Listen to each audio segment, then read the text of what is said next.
The film opens with a character named Needy, an inmate in a prison. She gets in trouble with a guard for attacking them out of nowhere and is thrown into solitary confinement. Needy then begins narrating how she ended up in this situation, taking us back to her past. The story begins in high school, where Needy is a nerdy and awkward student who is best friends with Jennifer, an incredibly beautiful and popular classmate. Despite the differences, everyone, including Needy's boyfriend Chip, questioning their friendship, the two have been inseparable since childhood. They live in a small town called Devil's Kettle, named after an ominous waterfall with a swirling hole that no one knows where it leads. Two strange scientists have been investigating the mysterious waterfall in Devil's Kettle for years, but have yet to figure out where the swirling hole leads. One day, Jennifer approaches Needy and asks her to accompany her to see a live performance by an indie band called Low Shoulder. Jennifer mentions that she finds the lead vocalist attractive and might make a move on him that evening.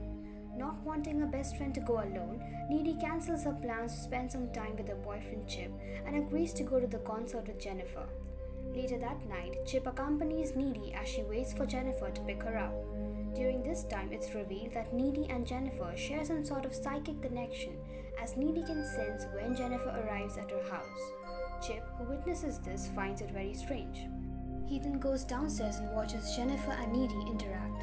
It's clear from his reaction that he dislikes Jennifer due to how crassly she treats Needy. Not long after, Jennifer and Needy arrive at the pub where the band Low Shoulder is about to perform. They pass by their classmate Craig, who, like everyone else in town, adores Jennifer. They also encounter Emma, the foreign exchange student from India who attends their school. Next, Officer Roman, who casually sleeps with Jennifer from time to time, approaches them and tries to hit on her. However, Jennifer ditches him for Low Shoulder's lead singer Nikolai, immediately walking up to him with Needy by her side. Jennifer shyly introduces herself to Nikolai and offers to get him a drink. As Jennifer heads to the bar, Needy overhears Nikolai creepily conversing with his bandmate about how Jennifer must be a virgin. Realizing Nikolai might be a predator, Needy confronts him and tells him to stay away from Jennifer. She then tries to warn Jennifer about Nikolai, but Jennifer brushes it off, casually remarking that she is far from being a virgin.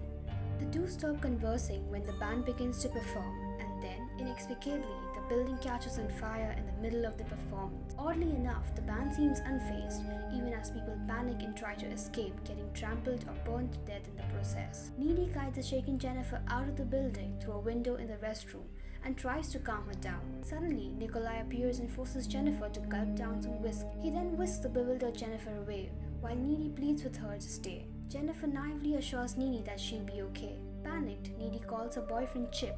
When she returns home that evening and fills him in on a horrifying event she witnessed, including people being burned alive and Jennifer getting into a van with strangers, Chip, who dislikes Jennifer, tells Needy not to worry about her. Later, Needy is startled by the doorbell ringing. She goes downstairs to answer it but finds no one outside. Just as she's about to head back upstairs, she hears rustling noises coming from the kitchen. Investigating, she moves to turn off a dripping sink, only to find Jennifer standing in front of her, covered in blood with a lewd smile on her face. Jennifer ransacks the fridge attempting to eat, but ends up vomiting a tar-like black goo. Terrified, Needy rushes to the foyer to call for help, but Jennifer suddenly pins her to the wall. Jennifer begins caressing Needy, moving to bite her neck, and leaving a mark before exiting the house as police sirens wail in the background. The next day, the school buzzes with news about the town's pub burning down with only a few survivors. Needy, deep in thought about the previous night, remains troubled. Jennifer approaches Needy looking completely normal and disturbingly casual about the deaths of their acquaintances in the fire. Jennifer even acts as if she doesn't remember storming into Needy's house and vomiting all over the kitchen floor. After class, Needy tries to tell her boyfriend Chip about Jennifer's sinister behavior, but he dismisses her concerns and questions her sanity. Meanwhile, Jennifer approaches Jonas, Craig's best friend who is grieving Craig's death in the fire. Jennifer convinces Jonas that Craig mentioned they would look good together and lures him to the woods. They start making out, but oddly enough, animals in the woods begin to gather around them, watching intently. Jonas pauses, taking in the creepy sight in wonder, but Jennifer remains unfazed and simply tells him that the animals are waiting for something. And then this happens. Jennifer devilishly devours his flesh while the teacher can hear Jonas's screams helplessly. Later that day, Needy is cooking while listening to the radio when she hears that the band that she and Jennifer watched that night, Low Shoulder, has gained a massive amount of followers following the incident and are even considered as national heroes. In the meantime, the local media praises Low Shoulder for allegedly saving people from the burning building. Meanwhile, a teacher discovers Jonas's disfigured body in the forest. The police quickly gather at the scene, while Jennifer can be seen swimming uncovered in a nearby lake, looking completely relaxed and content. That night, Jennifer calls Needy to inform her that she feels amazing and tells Needy to stop grieving for the people who died in the fire, as people die all the time. Needy eventually has to hang up because her boyfriend Chip is calling. During the call, Chip informs her that Jonas, who happens to be his neighbor, is dead. Hearing this, Needy rushes to see Chip and comforts him. Chip explains that Jonas's body was found completely ripped apart in the woods. In the following days, the entire town grieves the many lives lost in such a short time, except for Jennifer, who seems to be thriving more than ever. The news about the recent incidents in the town makes it to national headlines, and the band Low Shoulder gains more recognition and fame. Despite this, the townsfolk try to move on with their lives. A month later, Jennifer appears pale and unwell during class. After class, a student named Colin timidly asks Jennifer out, but she initially berates him. Needy, however, interjects, saying she thinks Colin is cool and kind, prompting Jennifer to change her mind and invite him over that evening. Needy's boyfriend Chip then shows up, and Needy protectively kisses him, fearing Jennifer might flirt with him. That night, Needy and Chip decide to have an intimate moment for the first time. Meanwhile, Colin drives to the address Jennifer texted him, only to find an empty house. Curious, he climbs in and finds Jennifer on the second floor, creepily staring at him. Colin realizes that this isn't Jennifer's actual house. Jennifer begins to seduce him, but when Colin gets scared, she twists his arm, injuring him just as she did to Jonas. Jennifer mauls Colin and eats his flesh. Meanwhile, Needy experiences a strange vision of the ceiling bleeding, a zombie like Jonas and Jennifer standing on the other side of the room. Freaked out, Needy gets dressed and drives away from Chip's house. On the way, she sees Jennifer and swerves her car to avoid her. She stops for a moment, but a wild-looking Jennifer lands on the windshield, terrifying Needy and causing her to drive off in a panic. When Needy gets home, she starts crying, incredibly scared and questioning her sanity. Once she calms down, she returns to her bedroom to sleep, finds Jennifer there looking calm and cheerful. Jennifer tenderly kisses Needy and they make out for a while until Needy pulls away and demands an explanation. Jennifer casually recounts what happened the night she climbed into Low Shoulder's van. Realizing that they were driving into the woods, Jennifer started to get scared, fearing they might assault her. She tried to convince the band that she was a virgin and knew nothing about sex. The van stopped by the infamous waterfall and the bandmates dragged her out and tied her up.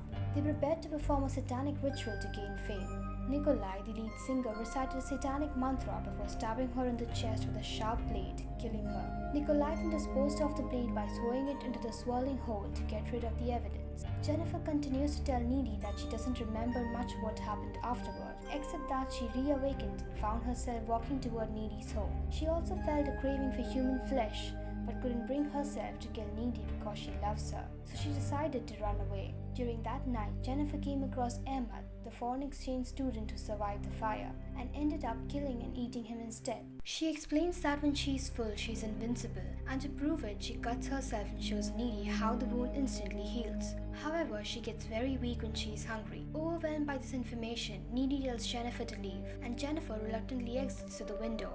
The next day, Needy attends Colin's funeral and silently realizes that she saw Jennifer covered in blood the previous night because she had just killed Colin. Later, Needy heads to the library and spends the following days researching demons and the occult, trying to understand what Jennifer has become. She eventually presents her findings to her boyfriend Chip, explaining that according to the books, one can perform a ritual to achieve fame by sacrificing a virgin. However, if the sacrifice is not a virgin, the performer still gets fame, but the sacrifice comes back to life with a demon's soul trapped inside her. Jennifer, now possessed, must consume human flesh to stay alive. Chip finds this explanation insane and doesn't believe Needy. The school dance is approaching and Needy tries to convince Chip not to go for safety reasons, but he insists. Needy reluctantly decides to attend as well. On the day of the dance, Chip's mother gives him pepper spray for protection. Jennifer, looking pale and starving, sets her sights on Chip. Needy arrives at the dance first and waits for Chip, while Chip walks alone to the event. Jennifer intercepts him and starts spouting lies about how Needy cheated on him with Colin, convincing Chip to come with her to get back at Needy. At the school dance, Low Shoulder makes an appearance, and Needy grimaces as the band begins to perform. Meanwhile, Jennifer and Chip are making out by a tree. Needy, with her random psychic skills, senses something is wrong and dashes outside, instinctively knowing where to go. Jennifer leads Chip into an abandoned pool, and Needy rushes to their location with a psychic GPS. Jennifer tries to kiss Chip again, but he hesitates, saying he loves Needy too much to cheat on her. Enraged, Jennifer throws Chip into the pool and attacks him. Just in time, Needy arrives and sees her boyfriend in trouble. She jumps into the pool and pulls Jennifer away. Chip then hands out the pepper spray and Needy uses it against Jennifer. Furious, Jennifer vomits black goo and begins to hover about the water. Needy helps Chip out of the pool and confronts Jennifer, demanding to know why she targeted Chip specifically. Jennifer deflects the question and refuses to give a clear answer. As Jennifer advances menacingly, Chip stabs her in the gut with a metal bar before collapsing. Jennifer, after pulling out the metal bar, gives Needy a sorrowful look and walks away. Needy kneels next to Chip and they confess their love for each other as he bleeds to death. Jennifer returns looking pale and weak. Needy, devastated, breaks through a window and continues to pursue Jennifer for killing Chip. Jennifer bites Needy on the throat before letting go. Needy then pulls out a box cutter and uses her newfound demon powers to cut an X mark above her abdomen. Jennifer hovers about the bed as they continue to fight. Needy, taking advantage of Jennifer's distraction, rips the friendship necklace off her neck and stabs her in the heart, both literally and metaphorically. This final act of violence lands Needy in prison, now confined to solitary confinement. Her demon powers acquired from Jennifer's bite allow her to levitate and break out of prison. She finds the knife Nikolai used to kill Jennifer and takes it with her. Needy then hitches a ride with a stranger to attend Low Shoulders' concert. After the concert, it's revealed that the entire band has been murdered, implicating Needy in the killings. The film concludes with a security footage shot of Needy walking out of a hotel room, hinting at a continuing rampage.